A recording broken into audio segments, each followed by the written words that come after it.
दिया है और भरत को राज तिलक दिया है माँ।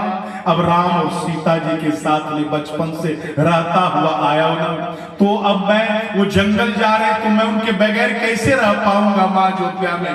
हे माँ, मैं भी उनके साथ जाना चाहता हूँ, इसीलिए आपसे विदाई मांगने के लिए आया हूँ। सुमित्रा अम्बा तो वीरांगना बन गई। सुमित्रा अम्बा कहते तो तू मेरे पास किस लिए आया है? तू समझता कि मैं तेरी माँ हूं? अरे मैं तो केवल इस जन्म की तेरी माँ हूं, तुम्हारे अगले जन्म में तुम्हारे माता पिता वही सीताराम थे, होने वाले भी माता पिता वही सीताराम है। इसलिए जा लखन जाओ, आबादा तहां जहां राम निवासु, तहां दिवस जहां भानु प्रकाशु, गुड़ पीतु मातु बंधु सूर साई, से यही सकल प्राण की नाई। तुम्हारी अयोध्या, तुम्हारे माता पिता सब कुछ वही सीताराम। जाओ लखन जाओ।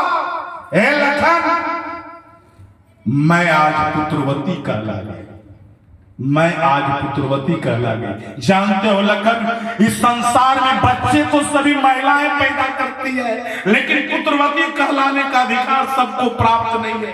मैं पुत्रवती इसलिए कहला गई, और वही नारी पुत्रवती हो सकती है जिस नारी का बेटा राम का। पुत्रवती जुवती जग सोई, रघुवर भगत जासु सुत होई, न तरुबांज न तरुबांज भलिवा दिव्यानी, राम विमुख सुतते हित जानी। सुमित्रा अम्बा कहती है, अरे जो महिलाएं केवल बच्चे पैदा करती है, इससे अच्छा है वो बांझ। देखिए, एक नारी का उपदेश है नारी के लिए। ये सुमित्रा अम्बा कहती है, जिन्होंने बैरागी ऐसा लखन पैदा किया है ना, वो कहती है कि जिस नारी का बेटा राम का भक्त नहीं हुआ ना, इससे अच्छा होता कि वो बांझ न जाए। नहीं तो जैसे पशु बच्चे पैदा करते हैं ना, वैसे वो भी बच्चे पैदा करती है। यदि उसका बेटा राम का भक्त नहीं हुआ, इससे अच्छा है कि वो बांझ रह जाए। लेकिन बेटा, मैं खुश हूं कि तू राम के लिए बना है, राम की सेवा के लिए जा रहा। जाओ लखन जाओ। और जब लखन लाल जी चले ना, तो सुमित्रा अम्बा कहते, लखन बेटा बन करके जा रहे हो, बेटा बन करके। ए लखन, ध्यान रखना, तेरे रहते तेरे माता पिता सीताराम को किसी भी प्रकार का स्वप्न में भी कोई कष्ट न। लखन लाल जी कहते, मां आप कहते हैं कि स्वप्न में भी कष्ट न हो, तो मैं सुमित्रा पुत्र लखन आपके चरणों की सौगंध खा करके कहता हूं कि मैं आज से और अभी से मैं 14 वर्षों तक सोऊंगा नहीं मां। मैं जाग कर सीताराम का सेवा किया। उन्होंने मां के चरणों का सौगंध खा लिया कि मैं 14 वर्षों तक जाग कर सीताराम का सेवा किया करूंगा मां। चल दिए लखनलाल जी। रामायण में गोस्वामी जी ने उर्मिला से लखनलाल जी का विदाई नहीं करवाया, लेकिन भावार्थ रामायण में एकनाथ जी ने उर्मिला से विदाई करवाया है लखनलाल जी को। उर्मिला के दासी का नाम परवीना बतलाया गया भावार्थ रामायण में। तो उर्मिला जी से मिलने के लिए गए विदाई लेने के लिए। लखनलाल जी जब दरवाजे पर पहुंचे ना, तो ऊंचे खानदान की मर्यादा है ना, ये नहीं कि पत्नी का कमरा है, पत्नी का महल है तो मैं डायरेक्ट चला जाऊं, मर्यादा है। दरवाजे पर गए, बुलाते अपने पत्नी उर्मिला को, हे उर्मिला, हे उर्मी, मैं लखन दरवाजे पर खड़ा हूं।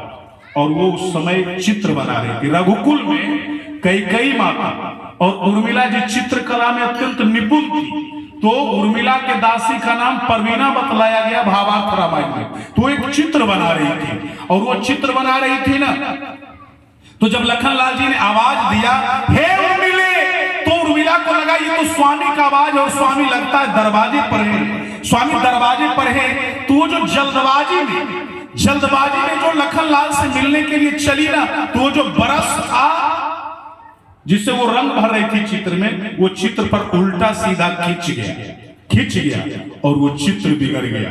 वो जब चित्र बिगड़ गया ना, तो उनकी आंखों में आंसू आ गया और उस आंसू को लेकर वो लखन के सामने जाकर के खड़ी हो।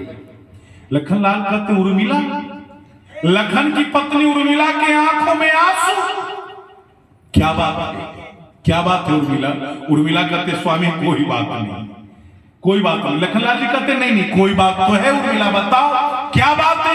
उर्मिला कहते स्वामी एक चित्र बना रही थी, आपने जब आवाज दिया ना, तो आपसे जल्दबाजी में मिलने के लिए जो मैं चली, तो वो जो बरस था वो चित्र पर उल्टा सीधा खिंच गया, वो चित्र बिगड़ गया स्वामी, इसीलिए मेरे आंखों में आंसू है। तो लखनलाल जी कहते कौन ऐसा महत्व का चित्र था जिसके बिगड़ जाने से आपके आंखों में आंसू आ गया?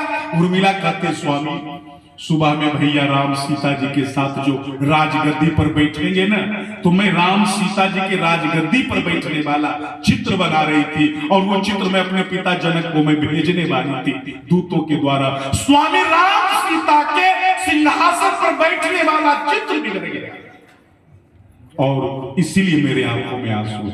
लखनलाल जी कहते हैं उर्मिला सही समय पर वो चित्र बिगड़ा है, सही समय पर वो चित्र बिगड़ा है। जानते उर्मिला, अब राम सीता अयोध्या के सिंहासन पर नहीं, उन्हें 14 वर्षों का वनवास दिया गया है। यदि तुझे चित्र बनाना है तो राम सीता के वनवास का बनाओ, सिंहासन का नहीं। और मैं उनके साथ जाना चाहता हूँ उर्मिला, तू तो जानती है ना कि मैं भैया राम से कितना प्रेम करता हूँ, मैं भी उनके साथ जाना चाहता हूँ उर्मिला। अरे मैंने माता सुमित्रा से विदाई मांग लिया है, तुमसे विदाई मांगने के लिए आया हूँ, तुम मना मत कर देना उर्मिला, तू भी मुझे विदाई दे देना उर्मिला, तेरे पास विदाई मांगने के लिए आया हूँ, मैं भी जाना चाहता हूँ। उर्मिला तो रोने लगी। कोई भी पत्नी स्वाभाविक रूप से घबरा जाएगी। 1 साल की बात नहीं, 14 वर्ष की बात है। तो उर्मिला जब रोने लगी ना, तो लखनलाल जी सांत्वना देते उर्मिला धैर्य रखो, 14 वर्ष कल पूरे हो जाएंगे, मैं फिर आऊंगा, फिर हम लोग एक साथ रहेंगे। तो उर्मिला कहते स्वामी आपका वियोग होगा इसके लिए मैं आंसू नहीं बहा रही हूं, ये आपने क्या समझ लिया?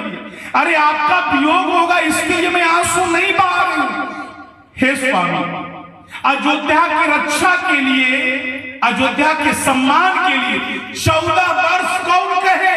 अरे सारी जिंदगी यदि आपको वनवास में रहना पड़े तो रह जाना स्वामी, मैं आपके नाम की माला फेर करके जिंदगी गुजार लूंगी स्वामी। अरे रोना तो इस बात का है, रोना इस बात का है कि मेरी बड़ी बहन सीता ने कभी कोई दुख नहीं देखा है, कोई कष्ट नहीं देखा है।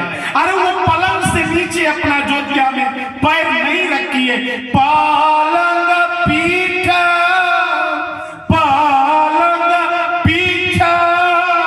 तजी गोदही डोरा सीन दिन्हा पगवनी कठोरा। जो सीता अयोध्या के कठोर भूमि पर अपना चरण कमल नहीं रखी है, वो सीता मेरी बड़ी बहन जंगल की पथरीली भूमि पर कैसे चल पाएगी स्वामी, कंकरीली भूमि पर कैसे चल पाएगी स्वामी। रोना तो मुझे इस बात का है। ये है रघुवंश। उर्मिला को अपना दुख याद नहीं आता है,